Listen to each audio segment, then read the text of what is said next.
जिसे हम पारिवारिक विघटन कहते हैं। इन सबका कारण क्या है और कैसे हम इस समस्या को दूर कर सकते हैं, क्या क्या परिणाम हमारे सामने आ रहे हैं। कारण इस प्रकार है और उसी कारण में हमारे निराकरण के उपाय भी छुपे हुए हैं, क्योंकि मुझे उसके निराकरण के उपाय अलग से बताने की जरूरत नहीं पड़ेगी। सर्वप्रथम कारण यह है कि शहर जो कि औद्योगिकरण, नागरीकरण और नगरीकरण, आधुनिकता, चकाचौंध, शहर की चमक दमक जो थी उसने हमारे परिवार को बहुत आकर्षित किया, उस परिवार को भी हमारे आकर्षित किया। जनसंख्या वृद्धि, बेरोजगारी, गरीबी के कारण बाहर जाकर नौकरी ढूंढना, परिवार से अलग होकर विचारों में परिवर्तन, सोच में बदलाव होना, ये सब पारिवारिक विघटन के कारण बनते चले गए। पाश्चात्य संस्कृति का सबसे बड़ा कारण यह था, पाश्चात्य संस्कृति का प्रवेश होना, पाश्चात्य सभ्यता का प्रभाव इतनी तेजी से बढ़ा, इतनी तेजी से उसने प्रवेश किया हमारे देश में कि हम अपनी मर्यादा, अपने संस्कार, हमारे जीवन, हमारे शिष्टाचार, जीवन मूल्य हम सभी को एक तरह से इतनी तेजी से भूलते चले गए, और जिसका प्रभाव परिवार पर भी पड़ा। और जो जनरेशन, जो युवा पीढ़ी आई, नई जनरेशन आ रही है, उस पर तो इतना अत्यधिक पड़ा है कि वो हमारे लिए एक तब आगे चलकर आत्म समस्या बनाए, जलन समस्या बनके कहीं सामने ना आ जाए, ये एक बहुत चिंताजनक विषय है। व्यक्तिगत स्वतंत्रता को अत्यधिक महत्व देना, अति स्वतंत्रता की चाह में किसी का हस्तक्षेप भी पसंद नहीं करना, ये भी हमारे लिए कारण बन गया। दोषपूर्ण शिक्षा प्रणाली, परिवार का कल्याण एवं सामूहिक कल्याण की भावना का भी अभाव हो गया, क्योंकि हम इतने स्वार्थी हो गए। सामाजिक संरचना में ही परिवर्तन हो गया, क्षमता योग्यता के अनुसार नौकरी नहीं मिलना, जो पढ़े लिखे व्यक्ति हैं वो नौकरी की चिंता के कारण वो भी नहीं मिलना। पढ़ा लिखा इंसान छोटा से छोटा कार्य करना भी अपनी शान के खिलाफ समझता है। धार्मिक परिवर्तन, परंपरागत स्थितियां जो है उसमें बदलाव आ गया, हमारी संस्कृति जो है वो भी एक प्रकार से उसका भी विघटन होना हुआ। परंपरागत जो हमारी रीति रिवाज थे उनसे भी हम थोड़ा सा अलग होते चले गए। नैतिक मूल्यों में कमी आ गई, आजकल नैतिक पाठ, शिष्टाचार का पाठ हमारे स्कूल में पढ़ाया ही नहीं जाता, शिक्षा में ये शामिल ही नहीं है। पहले तो शामिल था, तो शिक्षा से ये सब चीजें भी हटा दी गई है कि क्या नैतिक मूल्य होते हैं, क्या हमारे शिष्टाचार है, क्या हमारी संस्कृति है और क्या हमारा परिवार है। सामाजिक में व्यवसायिक तनाव, युवा वर्ग गलत रास्ते की ओर अग्रसर है। अब ये तो थे मेरे सामाजिक कारण थे, पारिवारिक कारण ही बताती हूँ मैं। सबसे बड़ा कारण था माता पिता की भूमिका में परिवर्तन आना। माता पिता और बच्चों के मध्य एक दूरी, कम्युनिकेशन गैप, आपस में संवाद नहीं होता माता पिता के बच्चों के बीच में। जो जिस प्रकार से माता पिता अपना समय देते थे आज नहीं देते। सोच विचारों में परिवर्तन के कारण क्या होगा, आपसी विवाद हो गए, एक दूसरे के प्रति स्नेह प्रेम में कमी आई। घर में कोई बुजुर्ग एवं अनुभवी सदस्य न होने के कारण मार्गदर्शन में भी कमी आई। कोई बच्चों को मार्गदर्शन देने वाला नहीं, ना ही माता पिता को देने वाला।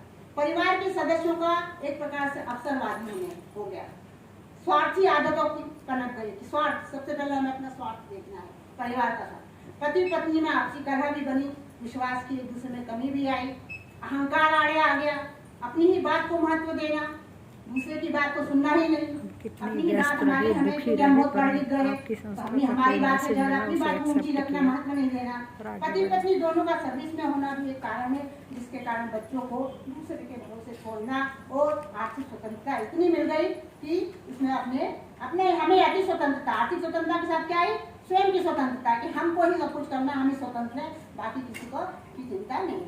बच्चों के लिए अत्यधिक सुख सुविधाओं का साधन जुटाना भी एक प्रकार से पारिवारिक विघटन का कारण है, जिससे बच्चे ऐशो आराम की जिंदगी जीने के आदी हो गए। परिस्थितियों से लड़ने की क्षमता उनमें खत्म हो गई, वो इतने ऐशो आराम में जीने के आदी हो गए कि उन्हें यही कि हमको चीजें जो है तुरंत मिल जाएंगी हमको, उन्हें यही नहीं मालूम कि ये चीजें हमको कितनी परेशानी और कितनी मुश्किलों से मिलती है। तो परिस्थितियों की क्षमता भी उनकी बच्चों की जो आज की जनरेशन है वो परिस्थितियों से लड़ नहीं पाती। सहनशीलता, सहन शक्ति की कमी, बच्चे सहनशील नहीं है, सहन शक्ति की कमी आ रही, क्योंकि वो एक पारिवारिक वातावरण में रह ही कहा रहे हैं, सब एकाकी जीवन व्यतीत कर रहे हैं, तो उनमें सहनशीलता की भी कमी है। जरा से उनसे कुछ कह दो तो वो नाराज नहीं रहते बच्चे। एकाकीपन, मानसिक तनाव, गलत संगत में आना, अति महत्वाकांक्षी होना, नतीजा कम उम्र में ही आत्महत्या के केस जो हमारे सामने आ रहे हैं, ये पारिवारिक विघटन के लिए कारण है। बच्चों का पालन पोषण सही तरीके से न होना, इन सभी कारणों से पारिवारिक विघटन हो रहा है।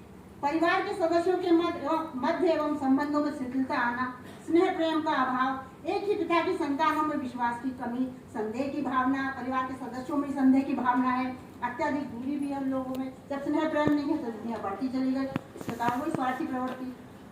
परिणाम आज के बच्चों का को पता ही नहीं कि कौन हमारे चाचा हैं, कौन हमारे ताऊ हैं, कौन हमारी बुआ है, मौसी, सब दूर दूर रहते हैं, ना किसी के घर आना है ना जाना है। रिश्ते भी एक दूसरे को नहीं पहचानते हो। है ऐसे परिवार में भी जिन परिवार को जानती हो नहीं मालूम कि हमारे चाचा कौन है, ताऊ कौन है, कह रहे हैं वो अकेले। माता पिता को बच्चों के पास बैठने का समय नहीं। नतीजा बच्चे एकाकीपन, मानसिक तनाव, अत्यधिक व्यस्तता के कारण बच्चों को अपने रिश्तेदारों के यहाँ नहीं ले जाना आपसी वैमनस्य का कारण भी है, जो अपने सगे संबंधियों के पास नहीं जाते हैं। यहाँ ले जाने के बजाय बच्चों के अपने रिश्तेदारों के यहाँ ले जाने के बजाय, सगे संबंधियों के ले जाने के बजाय कहाँ होटल, रेस्टोरेंट, पार्क में जाना पसंद करते हैं। ये भी एक पारिवारिक विघटन का कारण है। अकेलेपन होने के कारण बच्चा टीवी, मोबाइल को ही सब कुछ समझने लगता है, उसी को अपने जीवन का उद्देश्य समझने लगता है, क्योंकि घर में अच्छे बुरे का ज्ञान कराने वाला कोई नहीं है, रोकने वाला कोई नहीं। आजकल रिश्तों से अधिक पैसा हो गया। रिश्तों को धन से तराजू से तोला जाता है, धन के तराजू से।